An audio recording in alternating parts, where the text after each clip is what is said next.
The Ezyloader is mounted. Of course, nothing went exactly as planned, but it went, and that's the main thing. So it's up. I'm going to show you some photos and talk about what we did, and I'm going to stop waving this fly. So there's a fly flying around here. It drive me nuts. So I'm ready for him. Woohoo! But anyways, I didn't light myself on fire today, thanks in part to this really sweet ProStar welding jacket from Praxair in Winnipeg.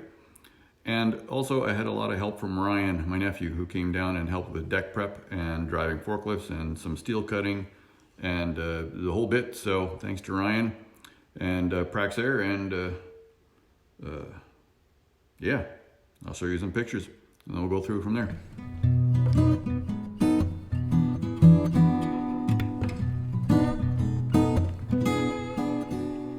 If you have your owner's manual turned open to page 18, you can follow along. I'm kind of kidding.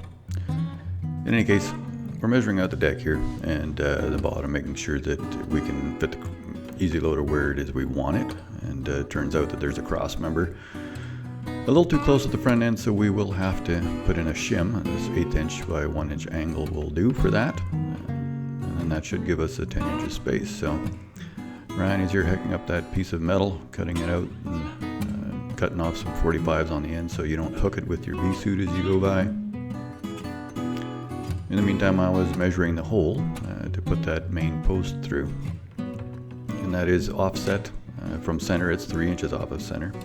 And it's a 10 inch by 6 inch post, so try and give it a 1/4 inch each side so that you have room for it to fit through there without too much difficulty. As mentioned, we did have to cut out that front metal section, which is less structurally damaging than cutting out the cross member. And then we had to notch out the shim as well to make sure that we had that 10 inch space. And here's Ryan doing that. That's the post that we're talking about. You can see the clamp on underneath for the structural attachments to the cross members. Then we drilled out the holes in the shim, lined it up, and then countersunk those holes. And so when we screwed it down, that the screws that we were using would be flush with the top of the metal and not interfere with the Ezyloader sitting on the shim itself, not on the screws just. So after a short confab, we're ready to move outside and get the trailer hooked up and get the Ezyloader placed on it for dropping it into the holes.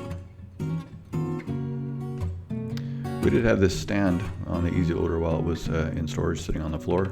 Make sure that it was, and it is bolted to it to make sure that it doesn't fall over accidentally. We can move it around. And you can see that clamp there as well on that long post.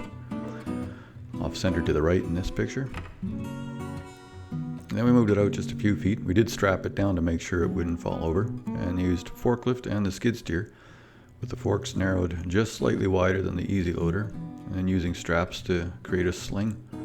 Lift it up, move the block out, and then back the trailer up, line it up with the hole, and dropped it through. You can see the forks are quite narrow there. That was just to make sure it didn't fall over. Falling over is a bad thing. Then we had some blocks to get our slings out from underneath, and it looks like it's moving around a fair bit. It did feel like that, but it looks worse in the picture than what it felt like. So, but there it is in place. And again, because we wanted to make sure it didn't have a chance to fall over back in the trailer back into the shop, we drilled the holes through and bolted it to the deck, at least temporarily at this point, just so that it would stay upright. Of course, Ryan did the stuff under the trailer because I'm old and lazy. He's a good guy. Then we popped it back in the shop for the next stage, attaching the supports to the cross members and the brackets. And that was it for that. Don't forget to like, hit the subscribe button, and even the notification. Thanks for watching.